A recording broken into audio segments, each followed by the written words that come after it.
Yes, you read the title right. Can we play America's game outside America? Now, I know you're all going to be flooding into the comments saying stuff like, what about the timing? I don't want to watch the Super Bowl at 10 a.m. The flight time? I don't want to go 8 hours to, I don't know, Germany? Will people even show up? It's American football, not association football. What if it's not the Jags? Well, calm down, everyone. Anyway, while everyone's preparing for Darnold versus May, let's answer two questions about this hypothetical. Can it work? What hurdles are there? And which city is the best candidate for an international Super Bowl? Surprisingly, Roger Goodell has stated that an overseas Super Bowl wouldn't surprise him, meaning that he is on board with the plan. I still think there are many steps to be taken before we actually host a Super Bowl overseas. I mean, right now we're hosting regular season games, so I think we're ready to see the 49ers play in Europe for 2 straight weeks and then head back the next week to California to play a home game. But let's say Super Bowl 64 in 2030, not too far from now, is scheduled internationally. First off, we need to identify the hurdles. Stadium. This is easy. Hotel and transportation.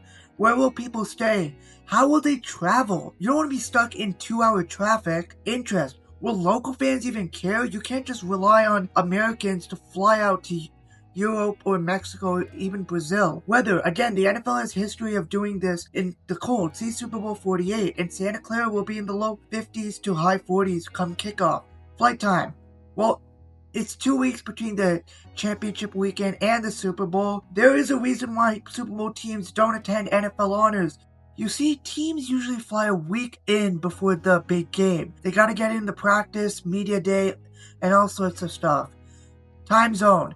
For the Super Bowl specifically, if we were to host it internationally, this would be the biggest logistics issue. I live in the Central Time Zone. It's always been 5:30 kickoff. And if it's 5:30 kickoff Central Time, it will be 12 a.m. in Europe. Finally, practice facilities. Football is uniquely American. So, after much deliberation, I have narrowed it down to 3 candidates. Munich. Munich has Allianz Stadium.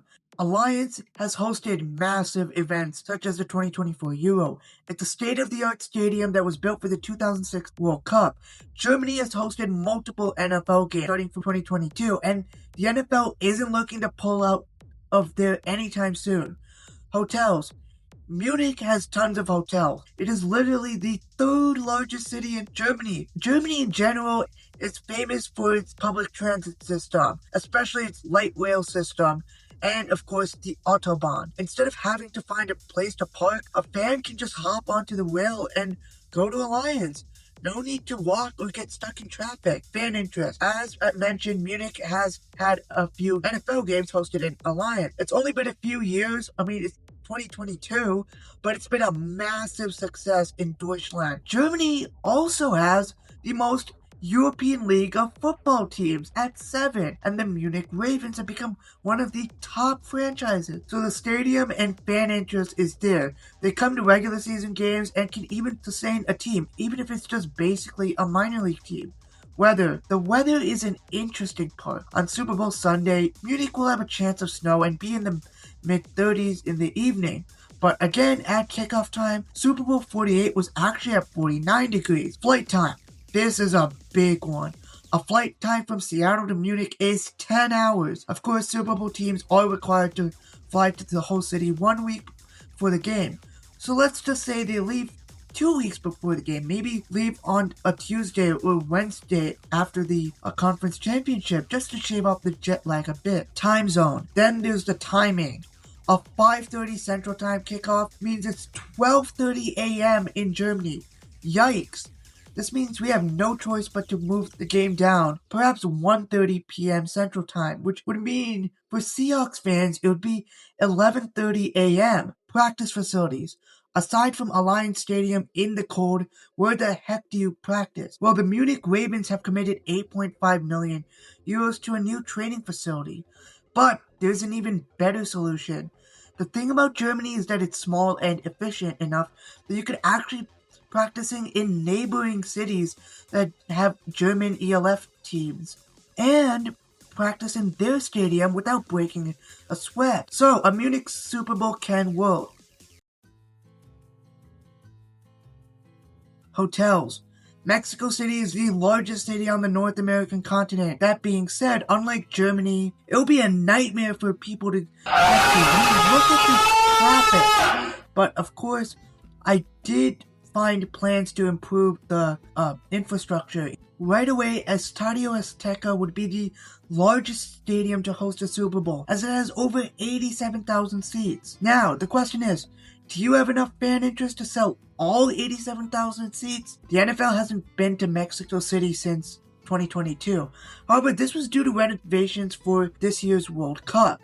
They're returning this season. Mexicans will be hungrier than ever to see an NFL game. The LFA also exists, Liga de Fútbol Americano. It's been going on since 2016, with 2 teams in Mexico City. The LFA has been going around longer and is generally stronger than the European League of Football. The NFL also has been playing regular season games in Mexico since 2016, and they were able to get at least 76,000 fans to fill up the stadium. Those are, again, in the regular season. Now imagine the 2 strongest teams in the NFL playing a winner-take-all game. Mexico City's weather around kickoff should be in the low 70s. Enough said.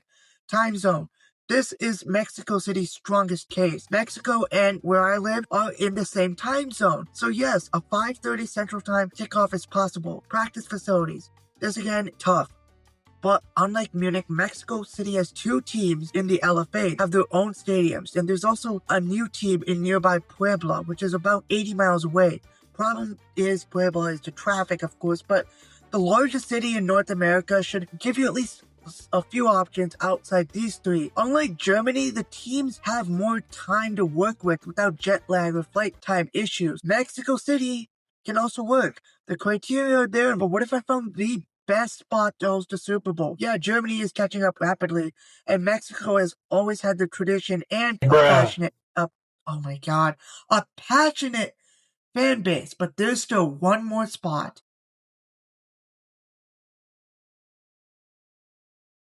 London. There is a reason why the city is the top candidate for a 33rd franchise.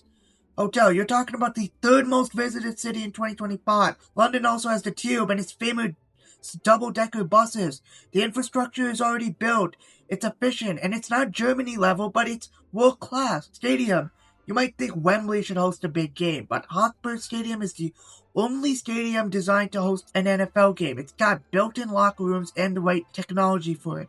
It'd likely be the stadium that the London franchise plays in. The thing is, it only hosts 62,850, and the NFL wants 70,000 for the Super Bowl. However, with that being said, renovations, fan interest, millions of fans are in the UK, with an estimated 1 in 10 British adults interested in the game. 13 million Brits are apparently into it. For comparison, cricket has 16 million. I cannot understand how massive the NFL is in the United Kingdom. If you clicked on this video, you already know it, so let's just move on. I know what you're thinking.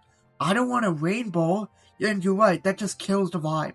In the night of February 8th, it will be 42 degrees, just a few degrees below what Super Bowl 48's kickoff temperature, and it's not raining. Better yet, Tottenham has advanced heating. Well, both Allianz and Hotspur Stadium have heating for the 42 degrees is much better than the low to mid 30s. Time zone.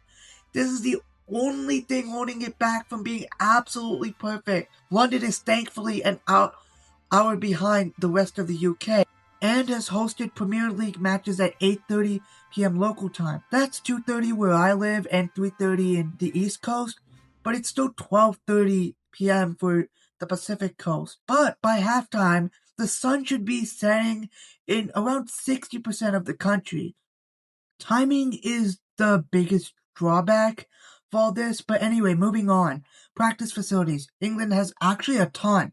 As expected, the NFL used Tottenham training ground for the Jets and Broncos game. Hanbury Manor was used too, and the Jags used the Grove Hotel just outside of London. There are many more examples, but they got plenty of facilities. Wembley would also make a good practice facility, as the NFL plans to play a few games there in the future.